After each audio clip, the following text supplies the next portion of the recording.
Hey everyone, so my last video was kind of a 5 full fragrances that you can wear that are safe for almost any occasion, any time. It's quite an introductory video, I guess, in a way. Later on this week I'm going to be doing my own personal fragrances that I'll be wearing this fall. It will be a little bit more diverse. It's going to have a lot more niche, a little bit of designer, a little bit of cheapy, so it's going to kind of be a bit broader. But yeah, in that last video I made, I said that I would make individual reviews for each of the fragrances, so if any of them kind of piqued your interest, you can have a look. So that's what we're going to be doing now. So this video, we're going to be taking a look at Prada Amber Pour Homme.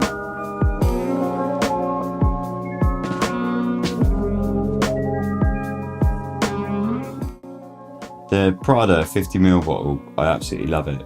The 100ml is exactly the same, but it's just longer, so it extends further down. But the juice colour is just great. I mean, look at that, it's just fantastic. It's purple. It's actually quite interesting in that in the sunlight it almost goes clear, but in different lights it goes sort of different levels of purple.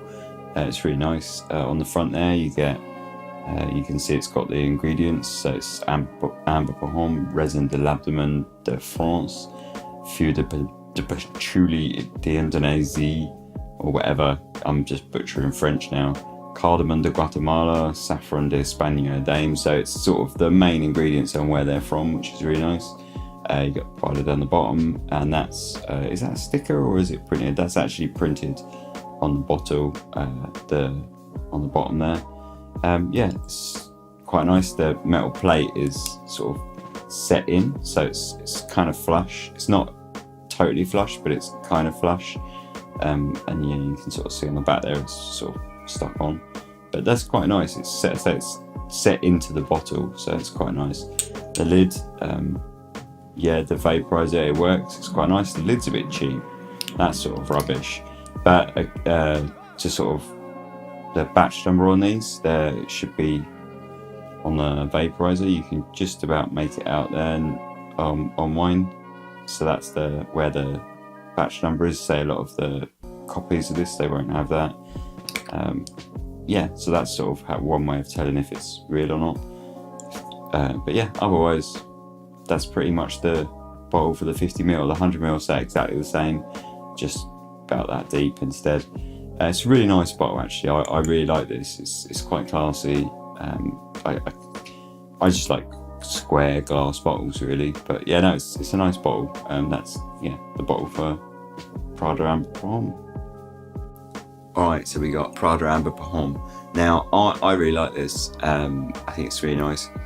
It came out in 2006 and it was made by Daniela Andrea, but it was supposedly, I don't know how much truth there is to this, but there was supposedly Miuccia Prada, the kind of the lady that owns Prada, like Mrs. Prada basically.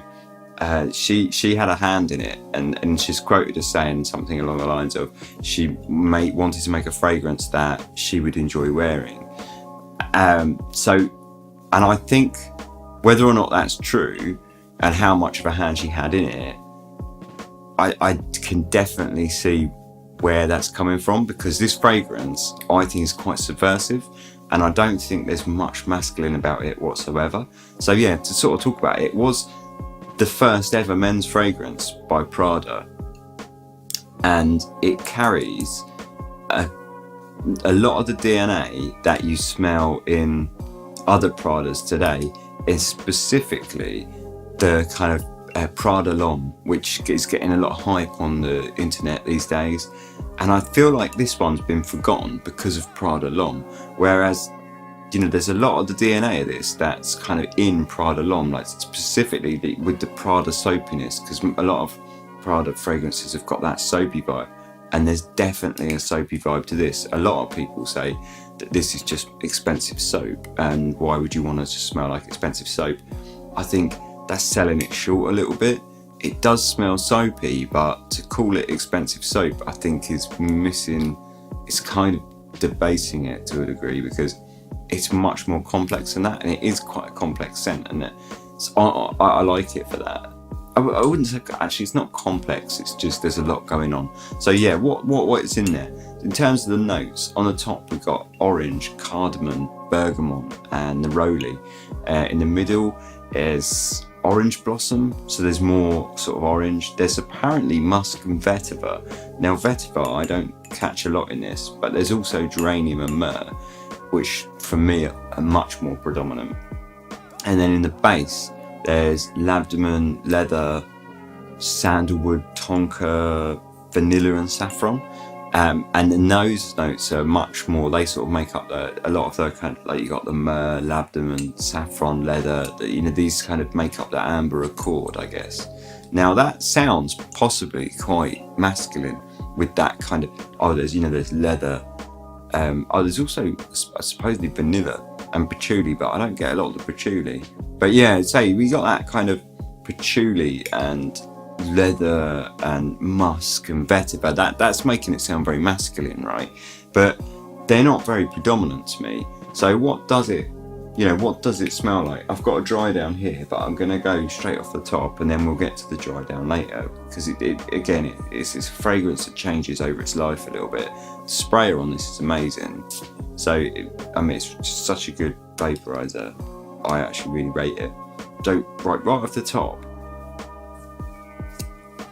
it's strong orange, and it's quite a synthetic orange.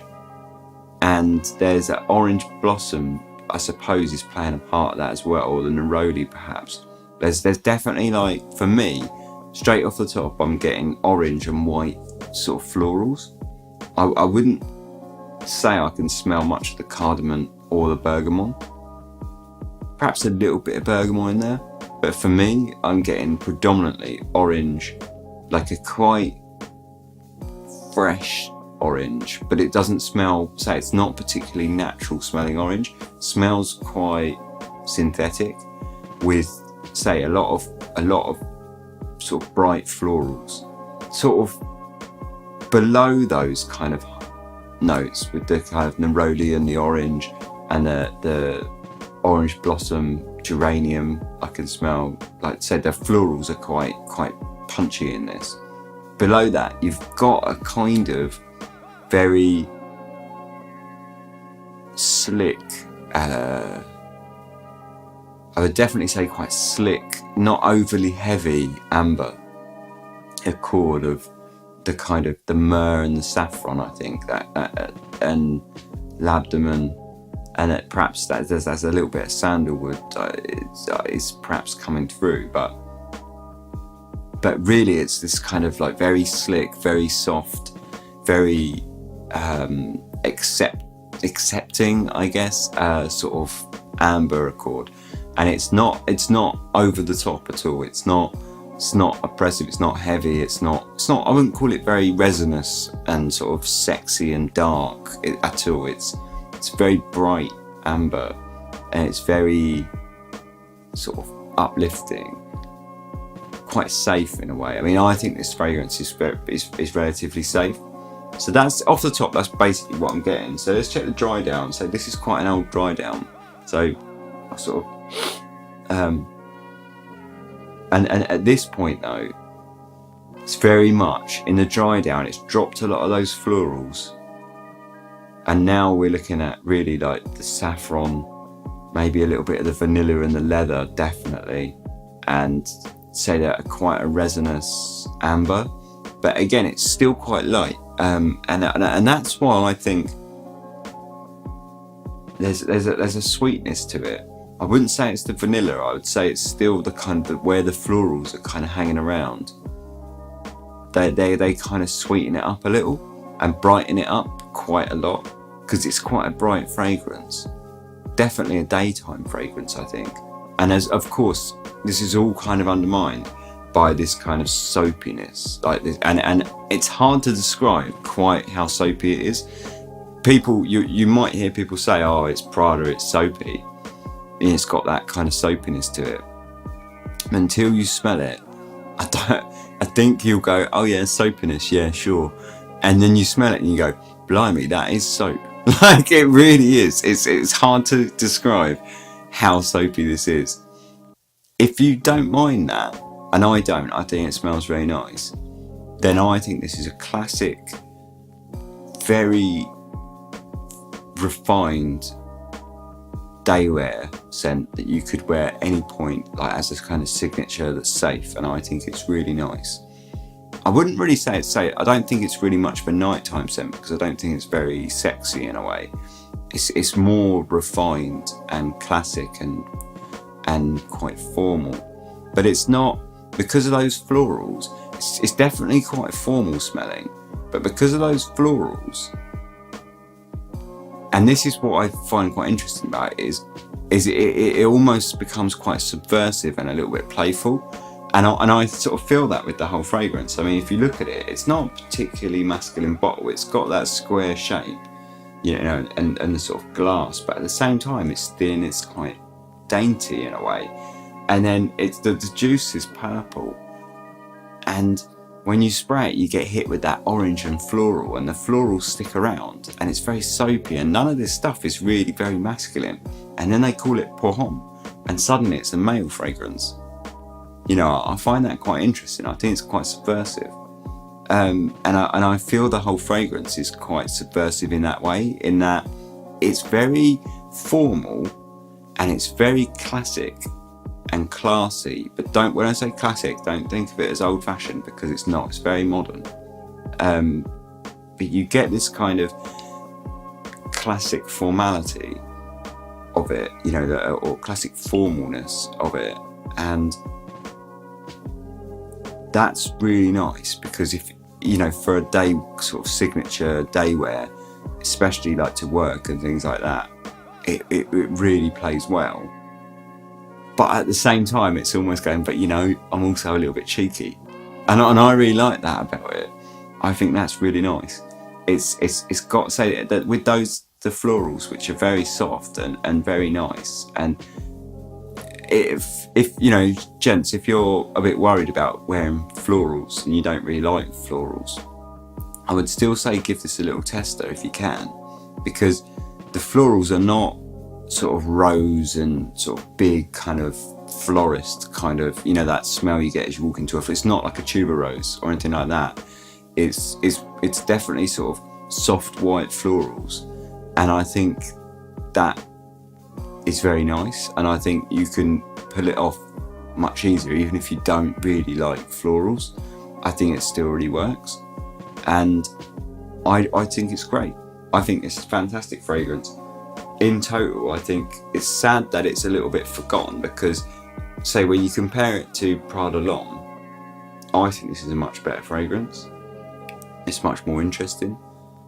But it's sort of forgotten these days, because, say, all the hype around sort of Prada L'Homme and things like that, and obviously they've got their other kind of Prada lines that sort of do very well. This one sort of gets forgotten about, and I feel that's a bit sad, because it's really nice, and I don't really wear florals that much, but I really like this purely because of the florals. In fact, I think that's one of the things I like about it, is the florals, which is interesting to say, because it's not something that I would normally pick up, but I really like it, and I still wear it quite often. This is, I think, my third bottle that I've bought of it since smelling it.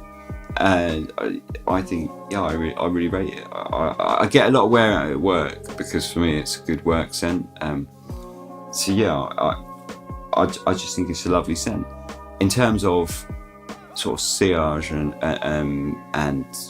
all the rest of it, it's quite a close scent. It lasts all day for sure. For me, it lasts. I spray it in the morning and it's still there in the evening, so it will last all day. Say in terms of projection and sillage, it's quite big, but it wears quite close, and again it's quite soft and refined. But I would say if you sprayed it a bit heavy, it's gonna be quite overpowering and quite a beast.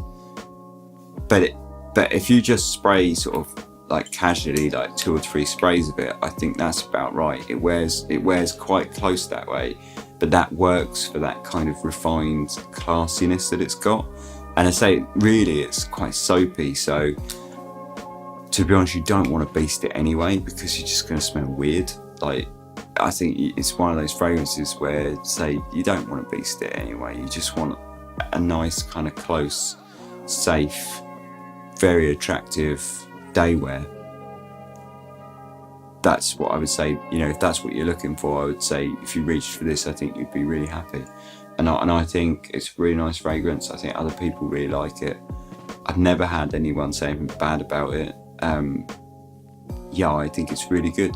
And I think it's a bit of a shame that it's forgotten. Or it's not forgotten, but, you know, I think it's a bit of a shame that some of the other Pradas are sort of more talked about these days. Because this is, you know, it's getting on now. It came out in 2006, so, you know, it's 12 years old.